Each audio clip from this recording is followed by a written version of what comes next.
शक्ति के बिना सब तो अधूरे हैं। शक्ति के बिना कौन किसकी पूजा करता है? हम गणेश जी की इसलिए तो उपासना करते हैं कि उनके पास में विघ्न हरण की शक्ति है।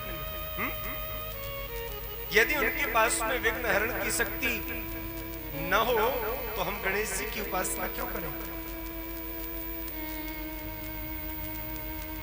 सबके पास शक्ति है, शक्ति की ही पूजा है, शक्ति ही सर्वोपरि सत्ता है। और शक्ति क्या है? बोले शक्ति ही जगदम्बा है, पराम्बा है, भगवती है, मां कात्यायनी है।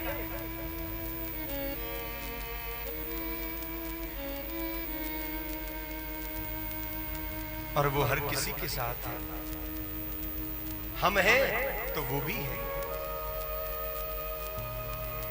वाणी का विषय बिल्कुल नहीं है। उसके अस्तित्व पर विश्वास करिए और विश्वास करके उसका स्मरण कीजिए, उसका ध्यान कीजिए।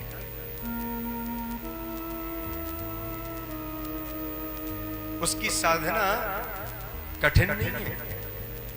हाँ, दर्शन जरूर कठिन है। मां तो बहुत सरल होती है। मां तो बस एक मां होती है। मां शब्द में करुणा है। मां शब्द में कितनी कोमलता है। कभी वो मां श्याम बन के आती है, कभी वही मां राम बन के आती है, और तो और कभी वही मां ऋषभदेव बन जाती है। वही मां कभी कभी सनकादिक बन जाती है। हमने उस परम तत्व को, हमने उस परम सत्ता को कई रूपों में देखा है।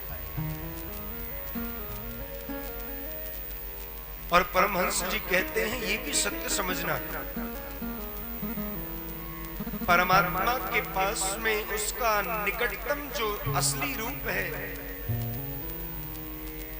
उसका निकटतम जो सरल रूप यदि कोई है तो वो केवल और केवल मां का रूप है। बस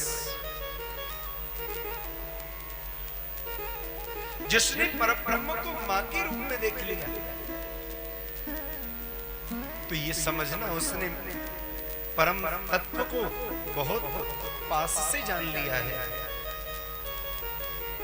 अब वो अलग बात है कि शिव के रूप में हम उसको जाने या नारायण के रूप में जाने, पर वो तत्व एक ही है। क्या? वो तत्व शक्ति है। वो शक्ति ही अलग अलग रूप लेकर के आती है अपनी शक्ति दिखाने के लिए। मां की एक शक्ति ब्रह्म रूप लेकर के सारी दुनिया को बनाती है, दूसरी शक्ति विष्णु के स्वरूप में पालन करती है, और तीसरी शक्ति रुद्र के रूप में संहार करती है।